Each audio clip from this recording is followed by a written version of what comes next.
Hello everyone and welcome to OurVentura TV. I'm Sandra Siepak. On today's show we're welcoming Scott Brewer. He is the Emergency Services Manager for the City of Oxnard. Thank you so much for joining us. My pleasure. You have a very important position with the city. Getting us all prepared, and emergency preparedness is a message everybody needs to pay attention to. Absolutely. That's great. It's a big topic, so being aware and ready for some of the devastating events that we've all been through over the last couple of years is something I think we all should pay attention to. So I'd like you to discuss some of the work you do and how it affects all of us and how we can kind of learn from what you do in your department. Absolutely. You know, I think with the recent wildfires that we've had in the last couple of years, then the mudslides and storms that came behind that, and also the earthquakes that occurred out in the Ridgecrest area, I think that everybody should be as aware as ever that we do live in an area that's prone to disasters. And one of the things that we're just, the message that we just can't send loudly and often enough is that our citizens need to understand that they need to be prepared. That while we live in an area we're very fortunate to have great emergency services, police, fire, paramedics, those services may not be there. Those services may not be available in a large-scale disaster, and the citizens will need to be able to take care of themselves. Which is a good point that you make, because should something happen, it may not be a while before somebody gets to you to give you the help you need.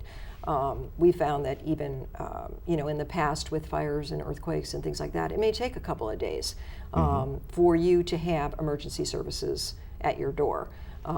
So I think you are kind of explaining that fact a little bit. Absolutely. You know, we for years we've said everybody needs to be 3 days prepared to be self-sufficient.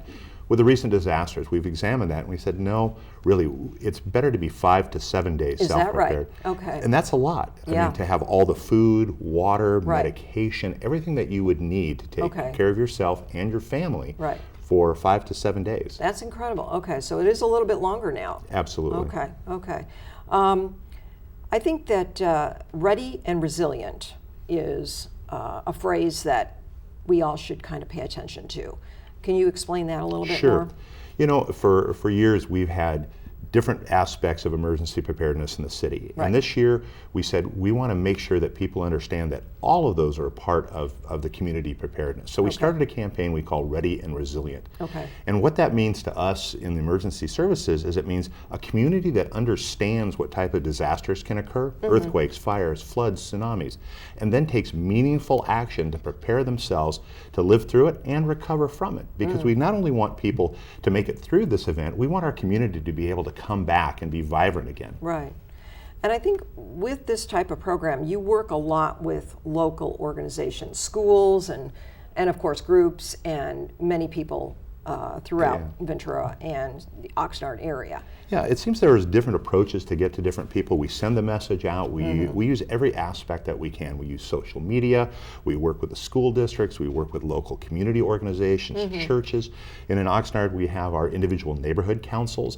So we use every aspect we can because we understand that different people respond to the message differently. Okay. Let's talk about some of the items that you brought with you today, which I think will help people learn a little bit more about how to stay safe and be prepared too. I know that you have a booklet that's available. Sure. As a part of our Ready and Resilient campaign, we've developed a booklet that gives people basic steps in how to be emergency prepared. You know, we don't want people to be afraid. We want people to take the initiative, to be ready, and then you don't have to be afraid. And this booklet is free. It's available in both English and actually on the flip side, it's also in Spanish. Very nice. And this will give complete instructions on how much of the different type of supplies. It'll also go into details about how to control your utilities, like how to turn off your gas or your water.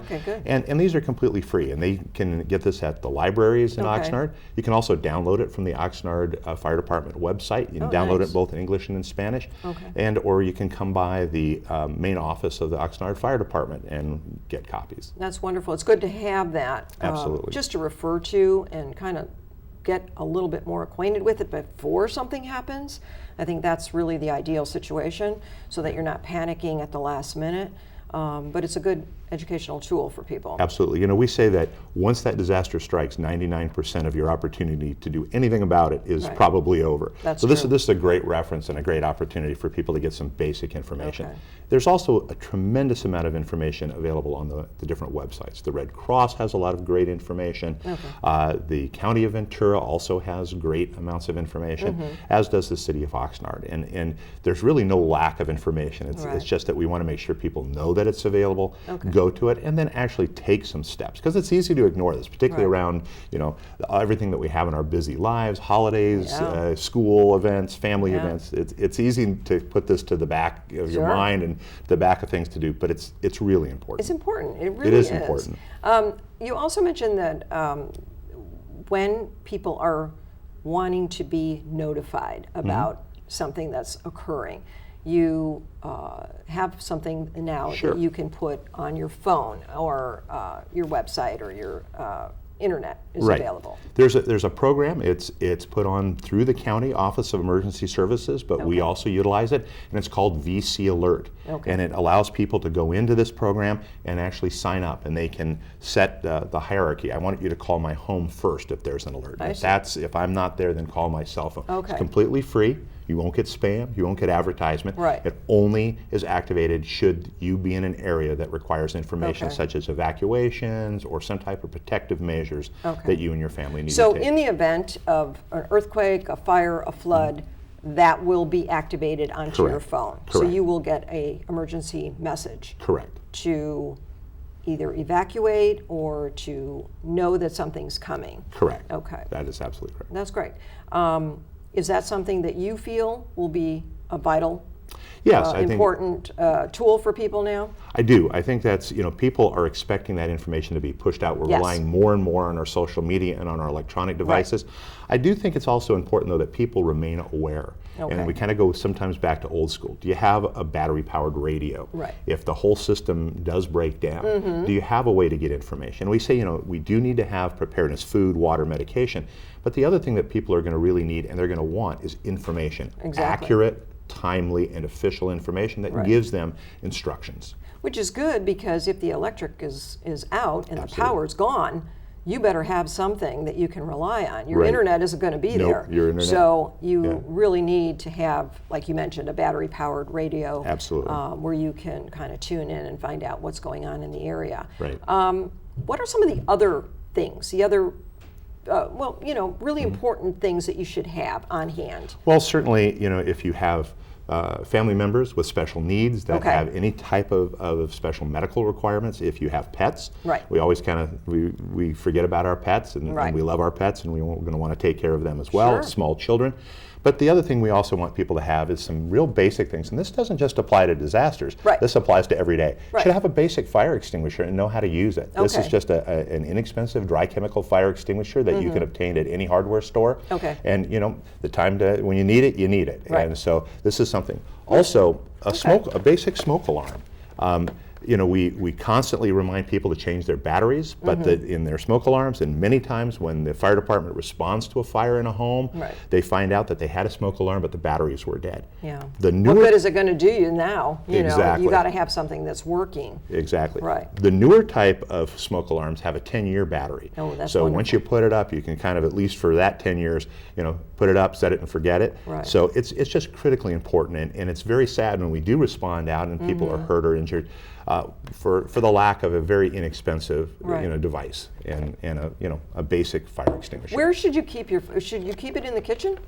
I think it depends on your home and the home setup, but certainly history bears out that kitchen fires are probably one of the biggest causes of fire. So probably, I personally, I have one at my kitchen door and I have one upstairs. Oh, so you keep one in both places? Okay, that's good to know. Okay, that's really important.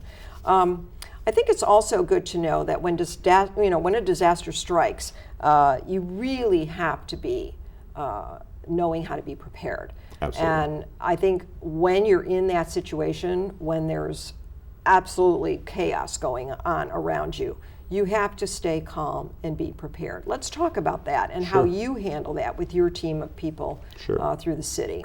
You know, one of the things we say, one of the biggest problems after any kind of disaster is Yes. that sense of panic. Yes. I think we all lose that sense of control. Exactly. And that makes us feel, you know, a lot of anxiety makes Oh, us yes. feel panic. And we have to resist that. Okay. And certainly one of the best ways to resist that is to get some information ahead of time. Okay. Know that, okay, we've prepared for this and we've prepared our families for this. And I don't think, you know, I think it's important that every family member, no matter what age they are, at whatever level they're able to understand, participate in the preparedness. Right. Do your kids have shoes under the bed? Do they have a flashlight in their bedroom? Right. And all the way up to the adults who need to know basic things like how to turn off utilities or escape routes from your home. I think those are all really important things that you should prepare for before Absolutely. something happens. Now, I know you've been in this position working with some of the things that you've had to deal with over the course of, you know, the last year or two, floods, of course, the fires. What is the best way to handle situations like that?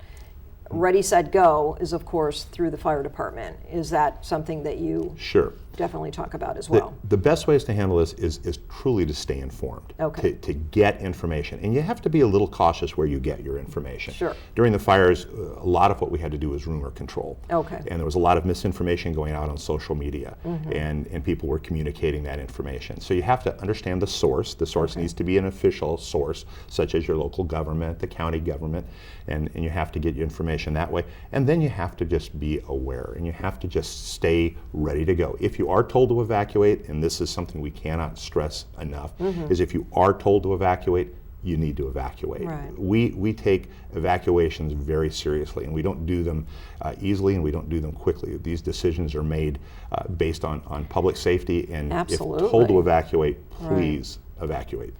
I think it's really good, some of the things you've talked about here.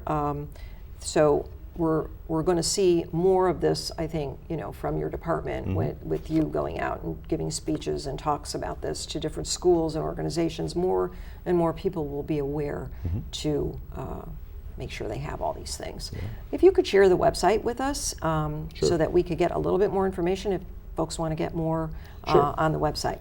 Sure. Our website, you can just Google the Oxnard Fire Department. Okay. And when you go to that, there's a page, there's a little icon that'll say Emergency Preparedness. Okay. And you'll have a whole lot of information and tips on there. Okay. One of the icons will take you directly to this little booklet. Again, and you can select English or Spanish. You can look at it or you can download it. Okay. And again, it's also available at the library and at our office. Okay. And it's free.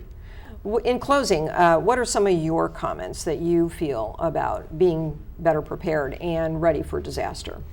You know, because you've seen it all, I'm sure. I have seen, in over 35 years of doing this, I've seen a wide variety of disasters. You know, I think it comes down to the fact that nobody cares more about you and your family than you. That's right. And nobody can take better care of you and your family than you. Right. And you know, again, we're very fortunate to have great emergency services, but what happens when they're not available and they can't come? Right, you better come through. You got to come through. That's right. Yeah. Very good. Well, thank you for all the great tips and all the good information, and we've all learned a lot today from you, and hopefully we won't have to use them, but in the preparedness that we want to be in, we will be ready. Yeah, 99% of your ability to do anything about it's done after it strikes. That's right. Absolutely. Thank you so much, Scott Brewer from the City of Oxnard Emergency Preparedness Department, and we want to make sure that everybody is aware of what to do. Absolutely. Thank you so very much. Thank and you. Thank all of you for joining us today on OurVentura TV. I'm Sandra Siepak. We'll see you next time. Bye, everyone.